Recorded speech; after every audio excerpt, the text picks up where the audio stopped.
ano ka ngayon, di ba? Nung sabi nila natin siya, malapit-lapit na rin daw siya mamatay nung time na yun eh. Kasi Parang- tatay nga, nanay niya, Kasi patay ano na siya sa buhay eh. Wala na siyang gana. disposition noon. Kaya Kuya Bong, karapatan mo to malaman kung ano nangyari sa kabuhayan nyo.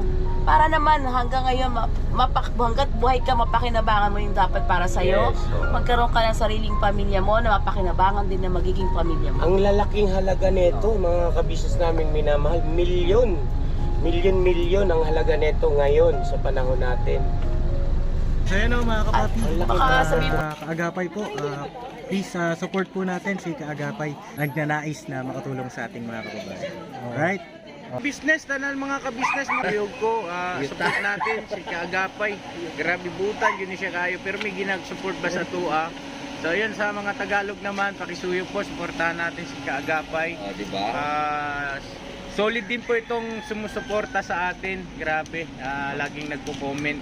Ayun, salamat din sa suporta mo. Ayun, balikan naman natin yung ginawa niyang kabutihan sa atin. Maraming salamat ka-business bro. Ayan, kilala. Kaagapay, support natin. Maraming salamat. Buhay pa ang tatay ni Bong, normal siya. Hindi siya ganon. Hindi siya kulang sa 7, sobra sa 8. Opo. Okay. Ngayon, tinanong ko kay Bong, ano bang ginawa nila ng mag-asawa? Meron daw pinapirmahan sa kanya. O kinuha yung pangalan niya, isinulat. Ay ito po, kausapin ninyo na kung totoong meron pinapirmahan sa kanila, sa kanya yung mag-asawa. Naalala mo ba yung Bong? Sino yung mag-asawa na yung tinutukoy niya? Ano pangalan ng asawa niya? Siguro naman pangalan na sige. Yun ang ano kasi medyo ano yung memory ni Bong eh. Nandun Yun pa lang tayo ang- sa recovery. Yun lang po ang natatandaan ko na yung nanay ni Bong, si Marie Prising, nagpasama sa Almar sa bangko na may mga dala pong mga resibo ng ilaw. Wala na, talagang stress na eh. Kumbaga wala na sa katinuan. Wala na eh. Kasi nga sa problema at saka nalipasan na ng gutom. Hindi na makakain ng Ang edad ni Bong noong panahon na ang nanay niya ay nagkaroon na ng problema sa pag-iisip, mga ilang taon na po si Bong noon? Palagi ko nasa 32. 30. Kasi 32. Opo, ganun. Okay. So, Ano na po nila eh, sinamantala nila yung tao. Tinulungan niya nga sila na para tumira sila sa bahay nung mga tao. Nung bandang huli hindi na umuupa. Kumot wala na po si paring Julian, sinamantala nila yung mag-ina. Kaya nawala ng pag-iisip na rin yung si Marie Prising eh. Yun ang ano ko sa kanila, psychology ko dun sa mag-asawa na yan. Tapos meron nga pong kinuwento sa akin si Bong na meron siyang pinirmahan. ilalabas ko yan mga ka-business, yung pinirmahan na yan. Meron siyang pinirmahan. Tapos kinuha, hindi ko alam, Kuya Jun, na Sandali po. patapos tapo. Kaya dyan saglit po, baka ma-misinterpret eh. Ang ibig ko po sabihin doon na ilalabas ko ay imbestigahan ko po yan. Aalamin natin kung ano yung pinirmahan. Ano po? Na, ano ba yung pinapirmahan siya? Blanco? Na papel? Walang nakasulat? Wala. Ayun, so, ayun, at least klaro, ano? Blanco na papel, pinapirmahan kay Bong. Ano yung coupon ban o Kondan. coupon ban? Okay. Sige po, Kuya John, tuloy niyo po. Kaya ito si Bong nung napabayaan na po, wala na sa pag-iisip din. Kung saan man makita ng misis ko yan, Tika, aabutan ng pera. opo, sandali. Ibig sabihin, yung nanay ni Bong na nawala na sa katinuan, ito si Bong, Wala na rin. wala na rin sa Wala katinuan. na rin po. Ang dahilan, dahil sa hindi sila nakakakain ng Tama. tama Oo. ng oras. Minsan 3 araw po, hindi kumakain. Yun po ang katotohanan nun. Pero yung mga nangupahan, nandyan, nakatira. Opo. Isa po, nakatira sila Kuya Bong po. Wala po, pag-alagala na po. Sila na lang Silang mag-ina? Oo. Hindi, yung nanay niya, uuwi ron. Pero maglalakad na lang po minsan. Ilang Wala. taon na ang nanay ni Bong nung nawala sa katinuan? Mga ilang taon na po si Mga Nanay Prising? Mga 58 po siguro o 60. Mga 60. Yun po ang pagkakatanda ko. Tapos, wala na sa katinuan ng nanay. Ito si Bong ay ganun na rin, na-observe, napansin nyo na rin na wala na rin sa katinuan dahil nga 3 araw walang kain, nalilipasan ng gutom. Pero yung nangungupahan ay doon pa rin nakatira itong Aris. Opo. Nandun pa rin sila. Anong ginagawa po sa kanila? Kung nakikita na parang nagiging mental. Hindi, malayo naman ako sa kanila. Hindi ko alam kung pinakakain siya. Pinapakain ba kayo ng Bong? Minsan hindi. Minsan pinapakain. Tapos ano ang trato sa inyo? Ikaw ba'y binubulyawan? Ikaw ba'y pinagagalitan? Hindi naman. Wala naman. Wala. Paano ka niyayaya na kumain? Niyayaya rin ako kain. Yung pakikitungo naman ng mga nangungupahan dito kay Bong at saka doon sa nanay niya na parehas na nga sa pagkakataon na yun na may problema na sa pag-iisip. Siyempre, si Bong bilang anak ay hindi niya rin maalagaan yung nanay niya, masikaso dahil siya man din ay may problema na rin sa pag-iisip. Tama po, Kuya John. Opo. Ngayon, sa ganong mga sitwasyon, nananatili yung nangungupahan ay nandoon. Opo. Nandoon pa rin. Opo, nandun. So sa madalit sabi, mga ilang taon po na nandoon sila. Ay, Hanggang sa namatay ang nanay ni Bong, nandun sila. oh, ito po. Andun, Okay. di ba, Bong? Oh. So, nung namatay, mga anong taon po namatay yung nanay ni Bong? Anong year? Mga 2003 po yata. 2003. 2002, 2003. Oh, ganun. Kung hindi kayo, no? More or less. 2003. Ngayon ay 2023. So, pagkalipas ng 20 years? 20 years na ano po? Opo. 20 years. 2003 namatay si Nanay Prising. Nung namatay ang nanay ni Bong, may mga dumating bang mga kamag-anak para makipaglamay? Ayun ang hindi ko po alam. At saka hindi ko po natanong kay Bong kung meron dumating at kung saan May dumating ba, Bong? Saan ba binurol ang nanay mo? Manila. Sa Maynila, hindi dito. Doon nilagay lahat.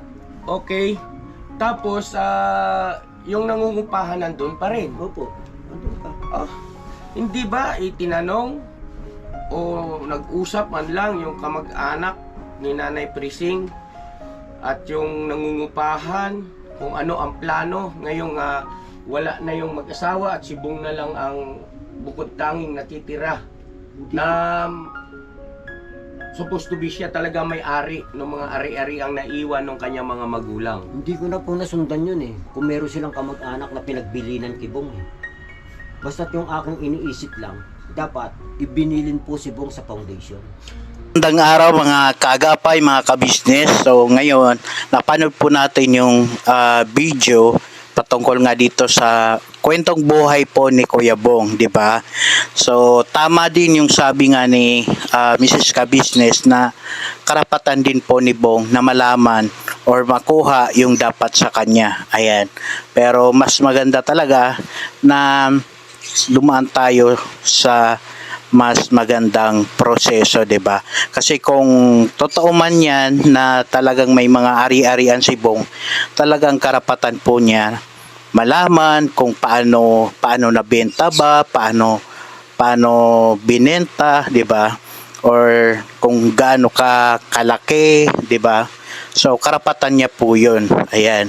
And sana 'yun na nga isa din po sa kung baga may papayo ko para para mas maganda yung flow ng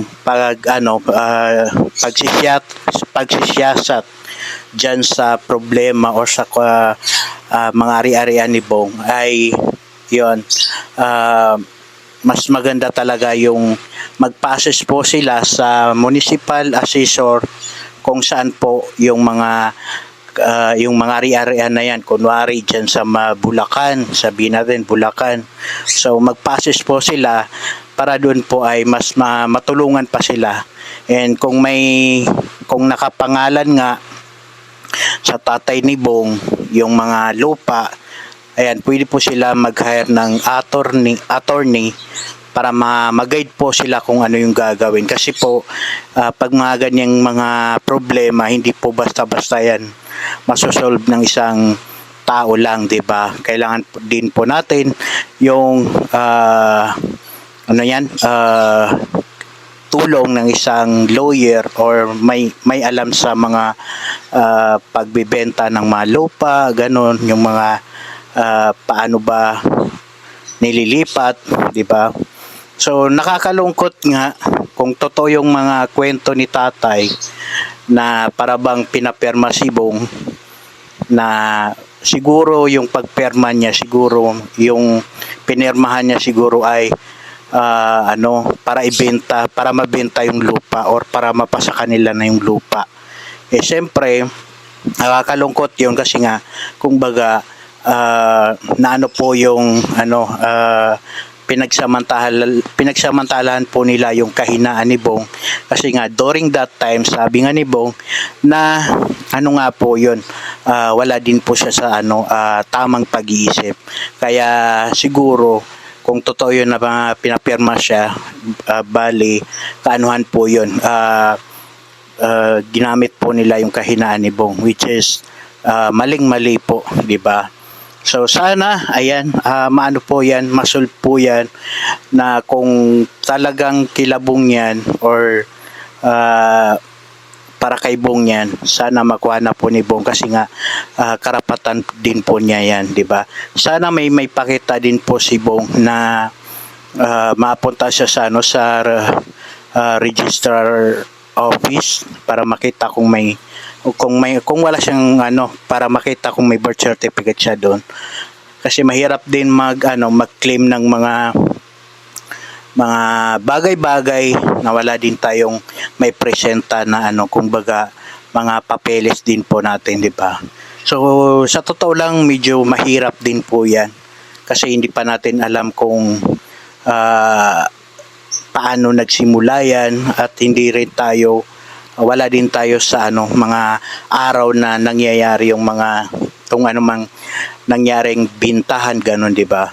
So yun, sana lang ipag-pray po natin na kung kay Bong talaga yan, sana makuha po nila, kasi tama din po yung sabi nga ni Mrs. Ka-Business na para magamit ni Bong, at saka magkaroon din po ng sariling pamilya si Bong, mapapakinabangan pa nila, diba?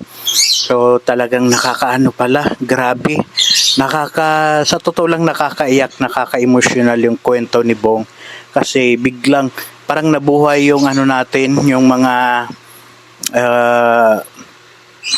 awa natin, at saka yung natin kay Bong, kasi maliban pala dun sa unang na-vlog siya ni Ka-Business na nangangalakal lang siya, may malalim pa palang kwento sa buhay ni Bong na parang kumbaga pang teleserya. Di ba minsan may mga napapanood tayo sa TV na parang yung parang ganyan sitwasyon na medyo nalamangan nga sila, tapos yon inangkin ng mga ibang pamilya yung para sa kanya, di ba? Parang may napanood na akong kwento na katulad ng kwento kay Bong sa sa Ipaglaban Mo. Hindi ko lang talaga siya kasi hindi ko maalala yung tamang title niyan. Pero may napanood ako na ganyan, kung baga parang nasamantala yung kahinaan ng mga pamilya na yon. Then syempre yung kalaban nila ay malaking pamilya din. Kaya yun, yung ibang ari-arian nila talagang inangkit ang pamilya na yun. So buti na lang yung anak nila nakabawi, naging siya, parang attorney din siya, din yung nakabawi ng mga lupain nila. Dun sana ganun din yung mangyari kay Bong. And yun, palagi tayong magpasalamat kay Kuya Ka-Business, sana siya yung maging tulay para mabawi man ni Bong kung anong meron siya, 'di ba? Mas na malaking tulong po 'yan kay Bong, 'di ba? So 'yun lang po yung masasabi ko ngayon, kasi sa totoo lang inaano ko pa yung buong mga kwento-kwento ni Bong. Sa gusto pong mapanood yung full video po niyan, nasa Ka-Business official channel po yan ni Kuya Ka-Business. Pwede nyo pong mapanood doon yung buo, kasi kinakaltas ko lang po yan sa kanyang video. So maraming salamat po sa suporta. Ayan, sana po sa mga nakakaalam pa dyan paano magproseso ng mga ganyang problema, paano mapaaga or paano masolve yung problema ni Bong. Ayan, mag-comment po kayo sa ating video or mag-PM po kayo kay Kuya Ka-Business sana para matulungan din po natin sila na masolve na yung problema sa buhay ni Bong, di ba? So yun po, maraming salamat po. God bless.